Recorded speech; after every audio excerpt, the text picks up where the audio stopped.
All right, welcome back. This is video number 2 on the series of After Infidelity. This is step 2.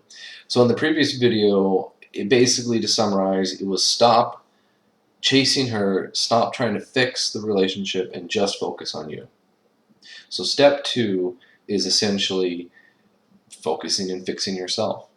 Now, you may go, well, am I broken? What do I need to fix? And the answer is you will. You have gone through a trauma, or you're going through a trauma, and you need to fix yourself.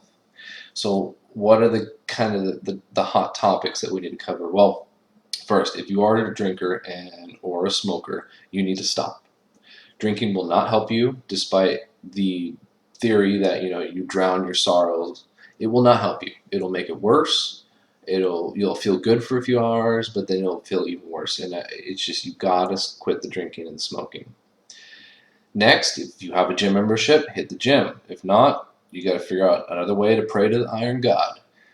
Basically, run. Basically, jog. If you can't do that, swim. If you can't do that, hell, Pilates.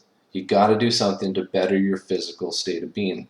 You got to lose some weight. You'll feel better for it. You'll feel mentally better. You'll feel physically better. But you got to do something that will help regulate your brain chemistry, and exercise does that tremendously. Couple that with eating right. You got to be able to eat right. So quit the junk food, go into healthy food. Don't go crazy and start juicing and all that stuff, but I mean, get rid of the sodas, get rid of the fast food, junk food, get rid of the chocolates, the candies, and go to more healthy types of food. If you have the money, seek counseling. I can't tell you how good it is to find a good counselor. It will help you tremendously. If you don't have the money, you got to find a good friend. You got to find a good buddy that you can talk to that is willing to listen to you. And be careful not to over talk with your buddy, because your buddy for a good amount of time will listen, but you don't want to overwhelm him, and you don't want to overstimulate him and become an emotional tampon where you are just spewing all this stuff, because eventually you might push your friend away. So be careful you don't go too much into talking about your issues with your friends. That's why counseling and counselors, paid counselors, are just a factor of levels times better, as well.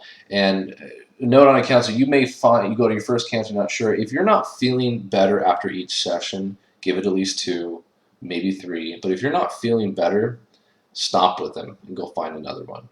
I had to quit one counselor. It just wasn't working. It just wasn't. I didn't feel like we were productive. And then I found another one, and he was great, and it helped out tremendously. And I'm to the point now where I no longer have to see that counselor. I'm strong enough, and if I ever do need, I can go back and use their skills, use the method that they gave me. And I can always do a video on it if you need to.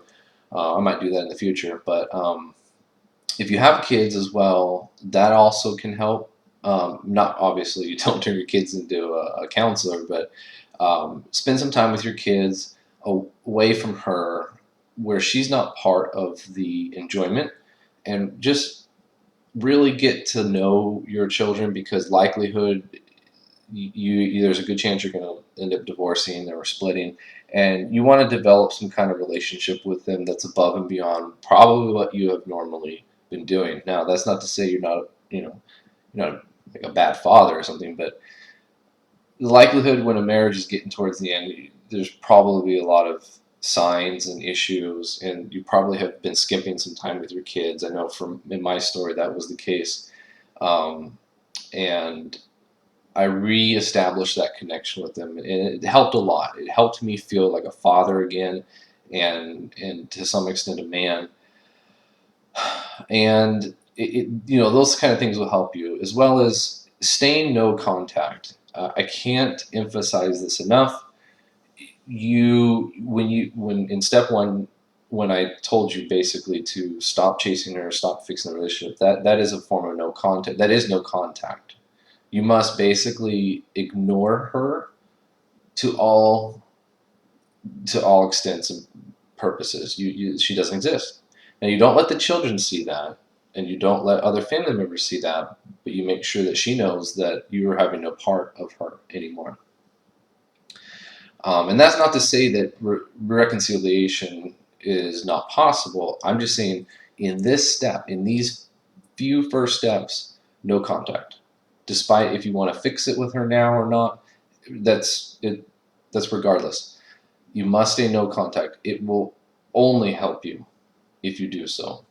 And I will probably do another video on the no contact rule and methodology and tactics and pitfalls that a lot of men go through. So again, step 2, just a quick recap: eat right, stop the drinking, hit the gym, find a counselor, spend some time with your kids, find a good friend that you can kind of spend a little time with, kind of get things off your shoulder, and stay no contact. All right, you guys, looking forward to doing the next video. See you next time.